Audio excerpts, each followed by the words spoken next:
জয় শ্রীকৃষ্ণ, রাধে রাধে। বন্ধুরা, আগামী 3রা ফেব্রুয়ারি সোমবার সরস্বতী পূজার দিন ভুলেও খাবেন না এই 3টি খাবার, নইলে সারা জীবন রোগ ব্যাধিতে ভুগতে হবে। গ্রহদোষ এবং বাস্তুদোষ দেখা দেবে। মা সরস্বতী সহ সকল দেবদেবীর কৃপা ও আশীর্বাদ থেকে বঞ্চিত হবেন। বন্ধুরা, আর একটা দিন পরেই হতে চলেছে সরস্বতী পূজা। অন্যান্য পুজোর মতো সরস্বতী পুজোর গুরুত্ব ও মাহাত্ম্য রয়েছে। প্রত্যেক বছর বসন্ত পঞ্চমীর দিন পালিত হয় সরস্বতী পুজো। এই দিন বিদ্যার দেবী মা সরস্বতী পূজিত হয় প্রত্যেকটি ঘরে ঘরে। এছাড়াও নানান শিক্ষা প্রতিষ্ঠানে ও ব্যবসার স্থানে মা সরস্বতীর পূজা করা হয়। বিদ্যার দেবী মা সরস্বতী হলেন আমাদের সকলের বিদ্যাধাত্রী, জ্ঞান বুদ্ধিদায়িনী রূপে পূজিত হন মা বীণা পাণি। বন্ধুরা, আজকে আমি আপনাদের সামনে শেয়ার করব এই সরস্বতী পুজো বা বসন্ত পঞ্চমী। বন্ধুরা, শাস্ত্র মতে বিশেষ কিছু খাবার রয়েছে যে খাবারগুলি এই দিনে কখনোই খাওয়া উচিত নয়। এছাড়াও বন্ধুরা, এমন কিছু খাবার রয়েছে যে খাবারগুলি সরস্বতী পূজার দিন অবশ্যই গ্রহণ করতে হয়।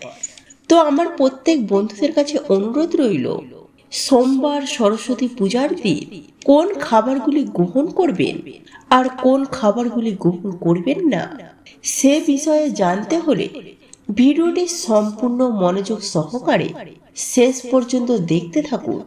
ভিডিওটি ভালো লাগলে একটি লাইক করবেন আর কমেন্টে মনে ভক্তি রেখে জয় মা সরস্বতীর জয় লিখতে একদম ভুলবেন না। বন্ধুরা, মাঘ মাসের শুক্লাপক্ষের পঞ্চমী তিথিতে সরস্বতী পূজা হয়ে থাকে। এই দিনে বসন্ত পঞ্চমী, শ্রী পঞ্চমী বা জ্ঞান পঞ্চমী বলা হয়ে থাকে এই দিনটিকে। এই দিনটি হিন্দু ধর্মে বিশেষ গুরুত্বপূর্ণ ও মাহাত্ম্যপূর্ণ।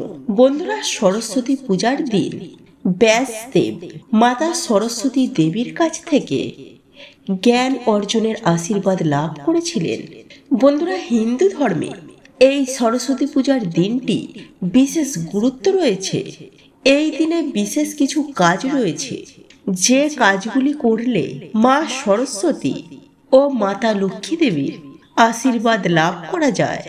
মা লক্ষ্মী ও মা সরস্বতী একে অপরের সঙ্গে ওতপ্রোতভাবে জড়িয়ে রয়েছে। তাই এই দিন বিশেষ কিছু কাজ রয়েছে যে কাজগুলি করলে মা সরস্বতী ও মা লক্ষ্মীর কৃপা পাবে। আর এই সরস্বতী পূজার দিন বিশেষ একটি খাবার রয়েছে, অবশ্যই এই খাবারটি গ্রহণ করবেন।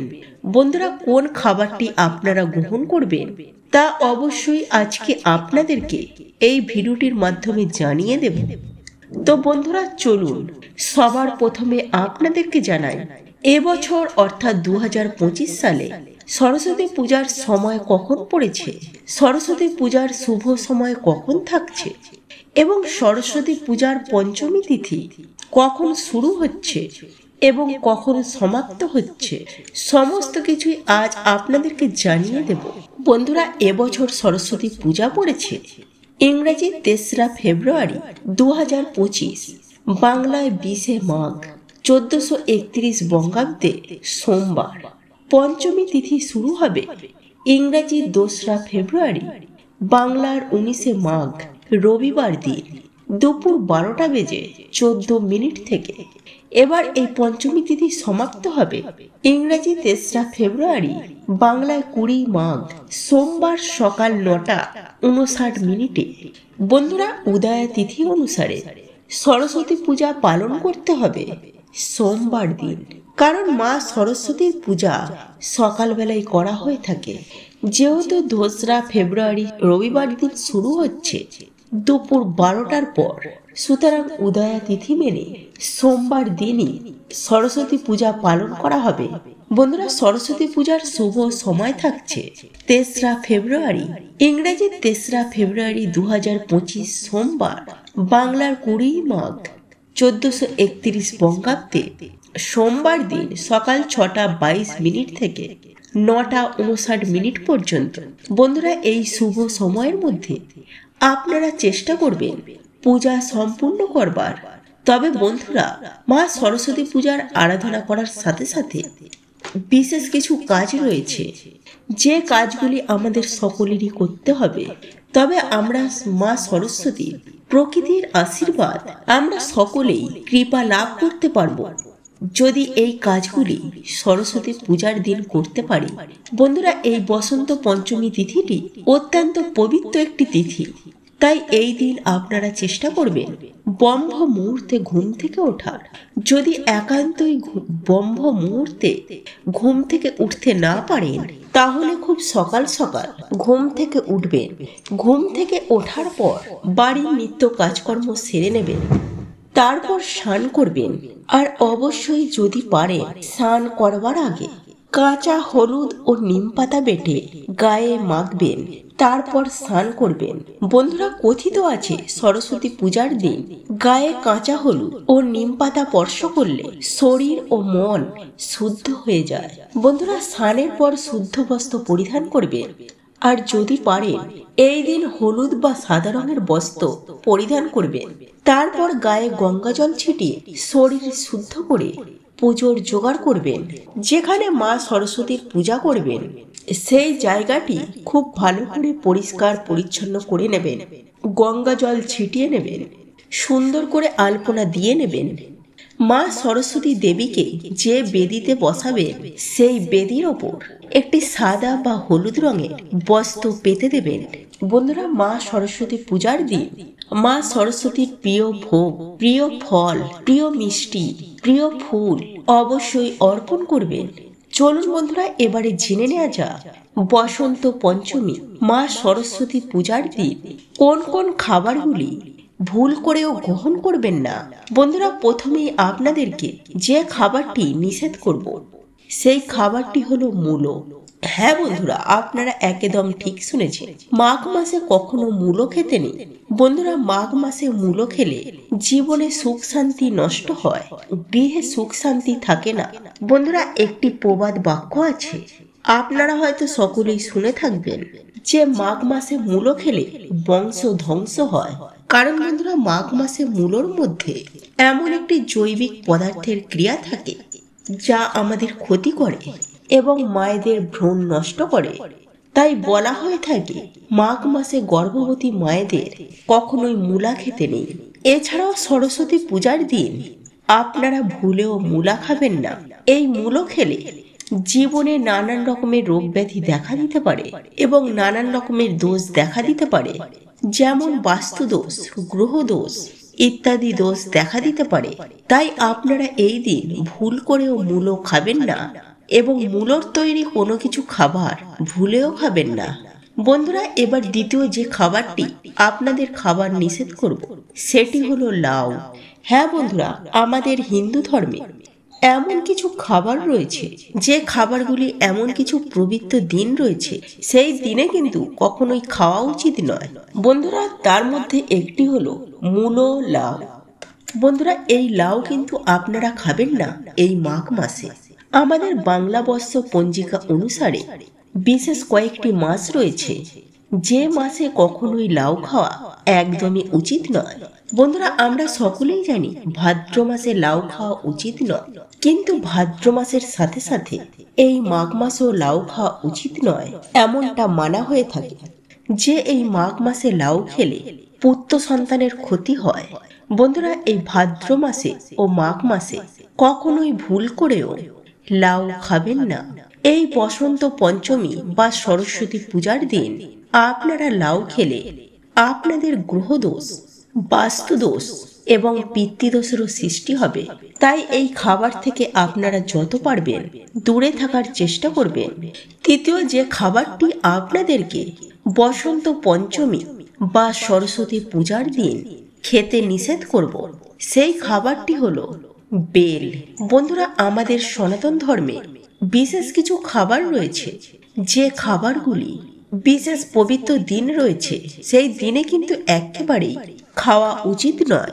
সেগুলি আমাদের প্রত্যেকেরই মেনে চলা উচিত।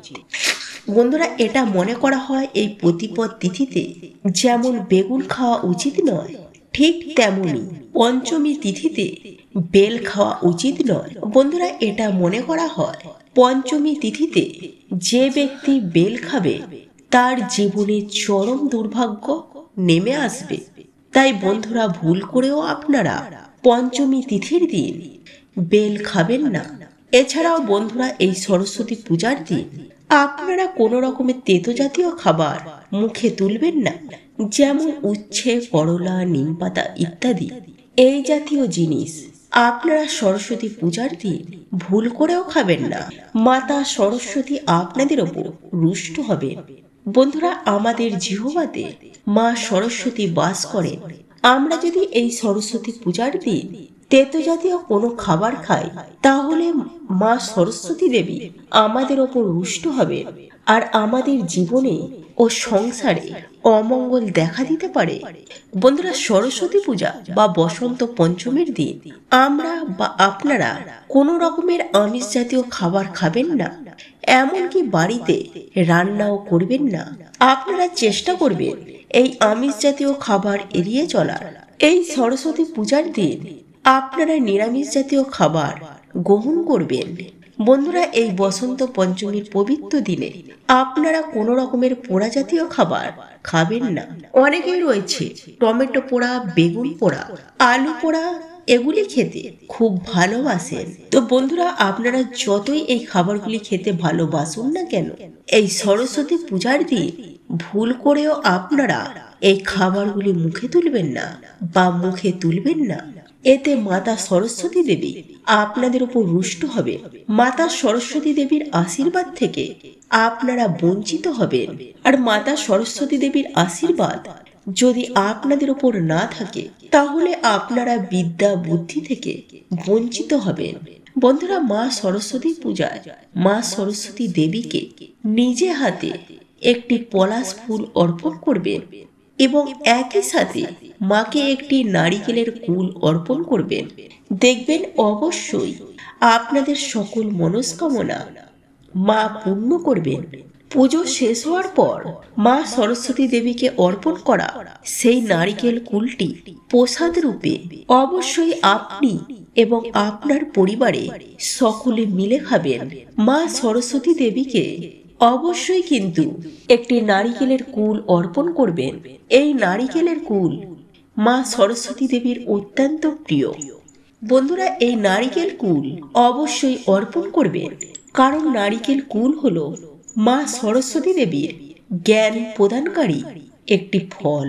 তাই মাকে অবশ্যই একটি নারিকেলের কুল অর্পণ করবেন এবং পূজা শেষ হওয়ার পর সেই কুল প্রসাদ রূপে আপনি এবং আপনার বাড়ির সকলে গ্রহণ করবেন। বিদ্যা, বুদ্ধি ও জ্ঞান প্রাপ্তি করা যায় এই কুল গ্রহণ করলে। বন্ধুরা, মা সরস্বতী পুজোয় মা সরস্বতীর প্রিয় হলুদ রঙের ফুল, হলুদ রঙের মিষ্টি অর্পণ করবেন। আর পূজা শেষ হওয়ার পর সেই মিষ্টি প্রসাদ আপনারা সকলে সপরিবারে গ্রহণ করবেন। এতে জ্ঞান ও সৌভাগ্য বাড়ে এবং মা সরস্বতীর কৃপা ও আশীর্বাদ লাভ করা যায়। তো এই ছিল আমাদের আজকের ভিডিও। ভিডিওটি কেমন লাগলো তা কমেন্ট করে অবশ্যই নিজের মতামত জানাবেন। ভালো লেগে থাকলে অবশ্যই একটি লাইক করবেন। কমেন্টে ভক্তি, ভালোবাসা ও শ্রদ্ধার সহিত জয় মা লক্ষ্মী দেবীর জয় বা জয় শ্রীকৃষ্ণ রাধে রাধে একটি বারের জন্য হলেও লিখে যাবার জন্য অনুরোধ জানাচ্ছি। আর আপনি যদি আমাদের চ্যানেলে নতুন দর্শক হয়ে থাকে তো বিশেষভাবে অনুরোধ করব চ্যানেলটি অবশ্যই সাবস্ক্রাইব করে পাশে থাকা নোটিফিকেশন বেল আইকনটি অন করে রাখবেন। তাহলে সকলে সুস্থ থাকুন, ভালো থাকুন, পরম করুণাময় ঈশ্বরের অশেষ কৃপায়। তো আবারও কথা হবে আপনাদের সাথে নতুন কোনো ভিডিওর বিষয় নিয়ে।